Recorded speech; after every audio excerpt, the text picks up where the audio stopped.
tarixindeki xəritəsi.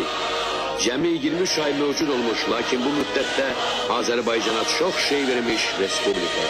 Sədr Məmməd Əmin Rəsulzadə, Baş nazir Fətəli xan Xoyski, Azərbaycan istiqlalı prinsiplərinin əsasını qoyan, ölkədə köklü dəyişikliklər edən, yalnız yaxın şərqdə deyil, ümumiyyətlə bütün İslam aləmində ilk demokratik cümhuriyyətin hökuməti.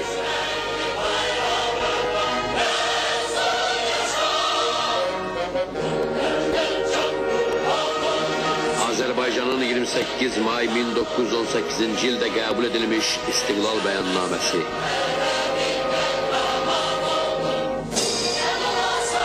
Baş nazir Xoyskinin məktubu. Çox hörmətli Məmməd Həsən, Azərbaycanın müstəqilliyinin elan edilməsi haqqında teleqramı göndərməyə burada çox mane olurlar.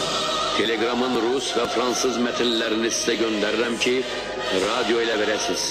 Ermənilərlə bütün mübahisələrimizə son qoymuşuq. Onlar ultimatumu qəbul edəcək və müharibəyə son qoyacaqlar. Biz İrəvanı onlara verəcəyik. Hökumət Yelizavetpolda, Gəncədə yerləşəcək. 28 may 1918-ci il. Sizin Fətəli Xoyski. Konstantinopol, Viyana, Berlin, Paris, London, Washington, Safiya, Roma, Buxarest, Tehran, Moskva, Kiyev, Kristiyaniya, Kopenhagen, Xarici İşlər Nazirlərinə. Gürcüstanın Zaqafqaziya Federativ Respublikasından çıxması ilə bu qurum dağıldı.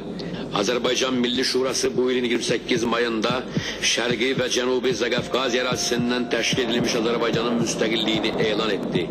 Azərbaycan demokratik cümhuriyyətini yaratdı. Bu haqda sizi xəbərdar etməklə zat hallərinizdən bunu öz hökumətinizə çatdırmağı xahiş etmək şərəfinə bulunuram.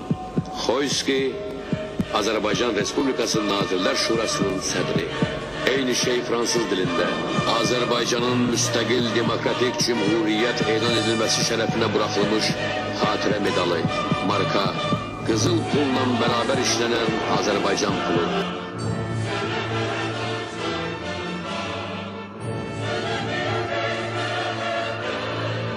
Şübhəsizdir ki, bir gün həqiqət parıldayacaq, azadlıq əsasını, Birləşmiş Millətlər prensipini və insan haqlarını tutan tərəf qalib gələcəkdir.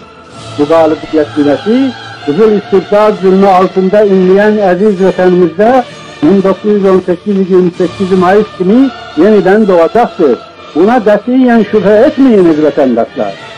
Üç renkli istiqlal bayrağını döşlərində gezdirən buradakı vətən ailesi bizlərdən, orada hər cürə qorxu və təzyiq altında qəlbləri istiqlal eşqiyle çırpınan azadlıq ayrısı sizlərə candan selamlar göndərir. 28 Mayıs istiqlal qurbanlarının əziz ruhları huzurunda hürmətlə əgilir və hər iki tərəfi birləşdirən milli böyük həsrəti şairin deyişiyle dilə getirirəm. Sen bizimsən, durdukça bədəndə can, yaşa, yaşa, çox yaşa, ey şanlı Azərbaycan.